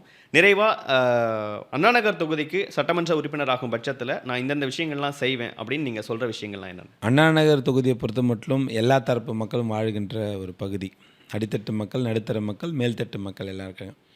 மக்களுடைய ஒவ்வொரு தேவைகளையும் நான் ஒரு பகுதிக்கு போகிறப்போ எல்லாத்தையும் நான் கொஞ்சம் கொஞ்சமாக இப்போ இருந்தால் கலெக்ட் பண்ணிகிட்ருக்கேன். எல்லா திட்டங்களையும் ஒரே நாட்களில் செயல்படுத்த முடியாது எந்த ஒரு அரசாலையும். அதற்கான சட்டத்திட்டங்கள் விதிகளுக்கு உட்பட்டு மக்கள் நினைக்கின்ற கோரிக்கைகள் எல்லாத்தையும் நிறைவேற்ற வேண்டும் என்று எனக்கும் நிறைய எண்ணங்கள் இருக்குது. ஏன்னா அதை மாதிரி செஞ்சால் தான் திரும்ப திரும்ப எங்களுடைய திராவிட மாடல் ஆட்சி தமிழ்நாட்டில் வந்துக்கிட்டே இருக்கும். இதே போல் ஒவ்வொரு சட்டமன்ற உறுப்பினரும் பணியாற்ற வேண்டும் தான் அவர் சொல்லியிருக்கார் எங்கள் தலைவரும். அதை மைண்டில் ஃபிக்ஸ் பண்ணிக்கிட்டு மக்களோட எல்லா கோரிக்கைகளையும் நான் கொஞ்சம் கொஞ்சமாக கலெக்ட் பண்ணிக்கிட்டே இருக்கேன். மக்களோட எண்ணங்களை நிறைவேற்றுகின்ற ஒரு எம்எல்ஏவாக பிற்காலத்தில் நான் கண்டிப்பாக செயல்படுவேன். இந்த வாய்ப்பை எனக்கு மக்கள் வழங்குவார்கள் என்ற நம்பிக்கை எனக்கு அதிகமாக இருக்குது.